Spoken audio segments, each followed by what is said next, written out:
जनता चुनेगी mayor अध्यक्ष। राजधानी भोपाल में आयोजित मोहन कैबिनेट की बैठक में कई अहम प्रस्तावों पर मुहर लगी है।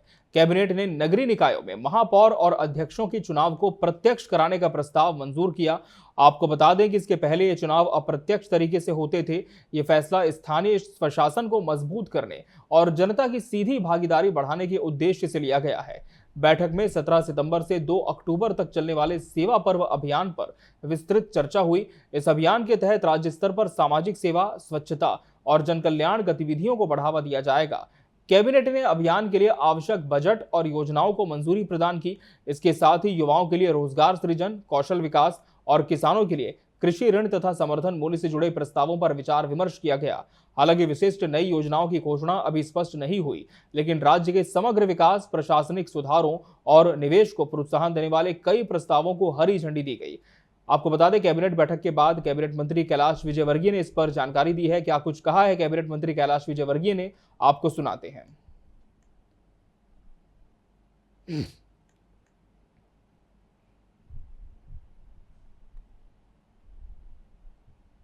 पहले हमारे यहाँ डायरेक्ट इलेक्शन होते थे लोकल बॉडीज के, पर जब पिछली बार चुनाव हुए तो उस समय कोविड का सेशन था, तो सरकार ने डायरेक्ट से इनडायरेक्ट चुनाव कर दिए थे और उसकी बहुत सारी परेशानियों को लेकर हमें सामना करना पड़ रहा। अभी से हमने इस बार, जैसे कि अभी 2 साल हैं, लोग अपनी तैयारी भी कर सके, तो हम एक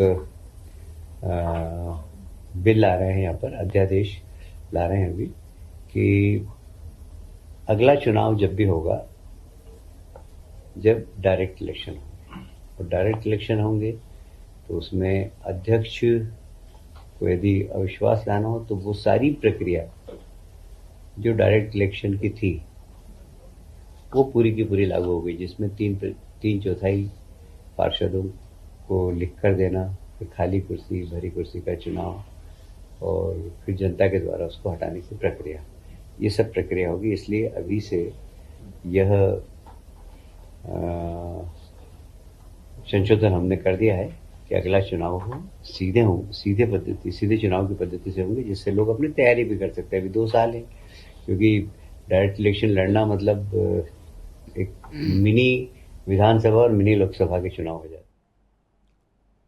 तो कई बड़े फैसले कैबिनेट की इस बैठक में लिए गए हैं और कौन कौन से फैसले, अहम निर्णय, जनहितैषी फैसले इसमें शामिल हैं, जान लेते सीधा भोपाल से रुक करते हुए हमारे वरिष्ठ सहयोगी प्रिंस गुप्ता हमारे साथ जुड़ चुके हैं।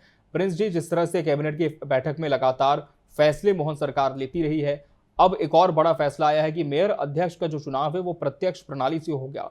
किस तरह से इसका पूरा प्रारूप होगा और इसके अलावा और कौन कौन से अहम निर्णय इस बैठक में लिए गए हैं?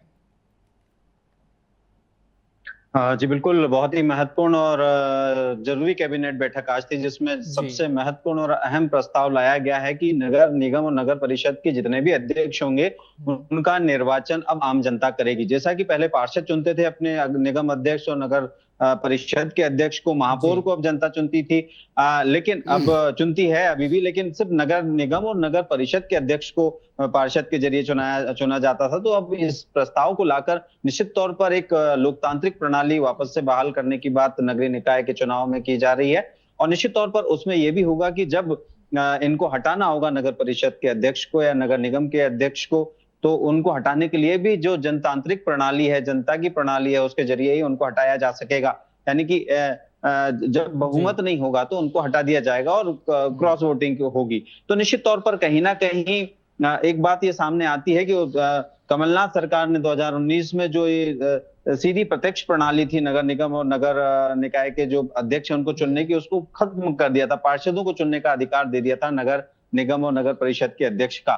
तो निश्चित ही उस चीज को बदलते हुए अभी मोहन सरकार की कैबिनेट ने यह फैसला लिया है कि अब जो प्रत्यक्ष प्रणाली होगी उससे ही नगरीय निकाय के चुनाव होंगे और अध्यक्षों को चुना जाएगा। नगर परिषद हो या नगर निगम के महापौर चुने जाते हैं, सीधे जनता चुनती है। तो स्वाभाविक है कि कहीं ना कहीं एक पारदर्शिता लाने के लिए और आम जनता की भागीदारी को तय करने के लिए, आम जनता कि अपने मन पसंद का कोई अध्यक्ष हो जो कि उनके नगरीय निकाय का विकास करे, शहर का विकास करे और तमाम तरह की जो चीजें हैं उनको ज्यादा बेहतर तरीके से इम्प्लीमेंट कर सके। क्योंकि आम जनता जब चुनकर भेजेगी तो एक जिम्मेदारी भी तय होगी और ये एक बड़ा प्रस्ताव है जो आज कैबिनेट में लाया गया, जिस पर चर्चा हुई और इसको अब इम्प्लीमेंट कर दिया जाएगा कुछ ही समय बाद। ये एक बड़ा प्रस्ताव है। उसके जी। अलावा अब मैं अगले जो कैबिनेट के फैसले हैं उनकी अगर बात करूं जी। तो उसमें खास तौर से सेवा पखवाड़ा की बात हो रही है। 17 तारीख से 2 अक्टूबर तक सेवा पखवाड़ा मनाया जाएगा। प्रधानमंत्री नरेंद्र मोदी का जन्मदिन भी है और उसको लेकर तमाम तरह की कवायद भी की जाएगी, यानी कि स्वच्छता और सेवा, रक्तदान और तमाम तरह की चीजें जो आम जन हितैषी होंगी और सेवा भाव की होंगी वो तमाम की जाएंगी। सरकार उसमें इन्वॉल्व होंगे और मुख्यमंत्री डॉक्टर मोहन यादव खुद खास तौर पर उन तमाम जगहों पर जाएंगे, औचक जाएंगे और ऐसे सेवा भाव की तमाम जगहों पर शामिल होंगे। हेलीकॉप्टर से जाएंगे, ऐसी व्यवस्था की गई है और इसके लिए एक व्यवस्था भी बनाई गई है। तो स्वाभाविक है कि एक सेवा पखवाड़ा जो शुरू होगा 17 से 2 अक्टूबर तक, एक कहीं ना कहीं प्रधानमंत्री नरेंद्र मोदी के जन्मदिन को सेवा भाव के तौर पर मनाए जाने का कैबिनेट ने एक चर्चा की है और उसको इम्प्लीमेंट किया जाएगा।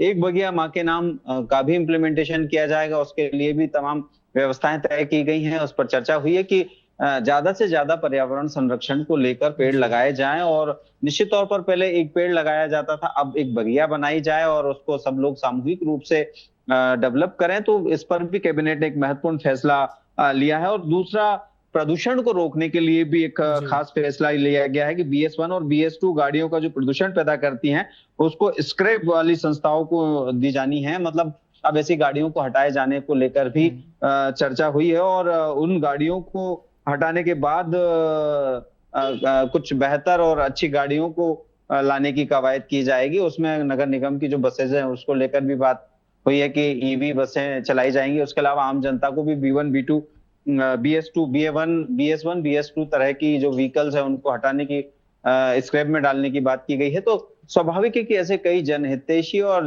आम जन से जुड़े, पर्यावरण से जुड़े और सेवा भाव से जुड़े फैसले लिए गए और उसमें सबसे महत्वपूर्ण फैसला आम जनता के हक और हित का है। नगरीय निकायों में जो चुनाव होंगे वो सीधे प्रत्यक्ष प्रणाली से होंगे। तो निश्चित ही एक बड़ा फैसला है, बड़ा महत्वपूर्ण फैसला है कैबिनेट का। तो इस पर निश्चित ही आम जनता के हक और हित की बात कही जा सकती है। जी। बिल्कुल प्रिंस जी, तो कहीं ना कहीं हम कह सकते हैं काफी जनहितैषी फैसले मोहन कैबिनेट की बैठक में एक बार फिर से निकलकर सामने आए हैं। बहुत बहुत धन्यवाद आपका हमसे जुड़ने के लिए इस पूरी खबर पर।